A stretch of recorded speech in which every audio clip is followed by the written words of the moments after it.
1 Samuel 13.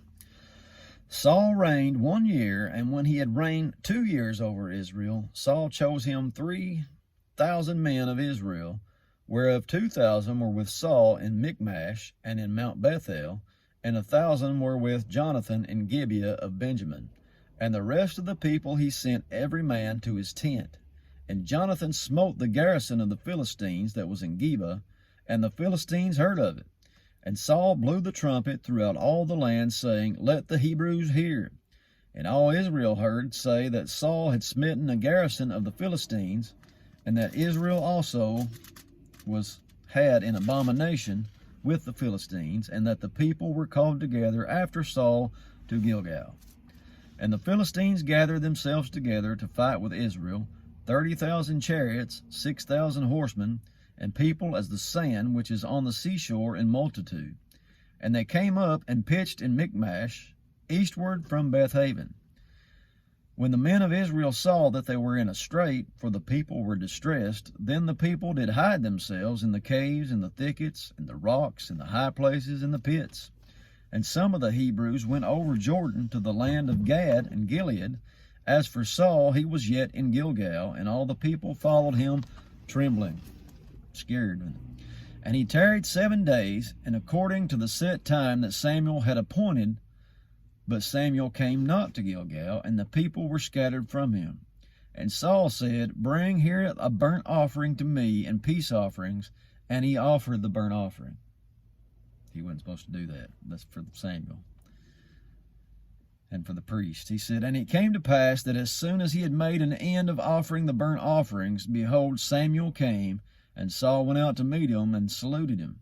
And Samuel said, What have you done? And Saul said, Because I saw that the people were scattered from me, and that you came not within the days appointed, and that the Philistines gathered themselves together at Michmash. Therefore said I, The Philistines will come down now upon me to Gilgal, and I have not made supplication unto the Lord. I forced myself, therefore, and offered a burnt offering. Samuel said to Saul, You have done foolishly. You have not kept the commandment of the Lord your God, which he commanded you. For now would the Lord have established your kingdom upon Israel forever. But now your kingdom shall not continue.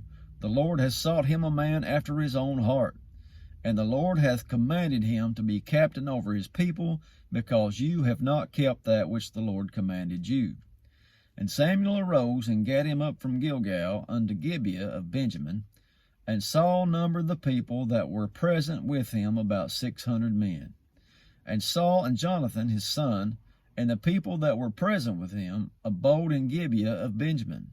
But the Philistines encamped in Michmash. And the spoilers came out of the camp of the Philistines in 3 companies. One company turned unto the way that leads to Ophrah, unto the land of Shul, and another company turned the way of Bethhoron, and another company turned to the way of the border that looks to the valley of Zeboim, toward the wilderness. Now there was no smith found throughout all the land of Israel, for the Philistines said, Lest the Hebrews make them swords or spears. But all the Israelites went down to the Philistines to sharpen every man his share, and his coulter, and his axe, and his mattock. Yet they had a file for the mattocks, and for the coulters, and for the forks, the axes, and sharpened the goads. So it came to pass in the day of battle that there was neither sword nor spear found in the hand of any of the people that were with Saul and Jonathan. But with Saul and Jonathan his son was there found. And the garrison of the Philistines went out to the passage of Michmash. That's it for chapter 13. It looks like it's fixing to go down. Tune back in next time. God bless you.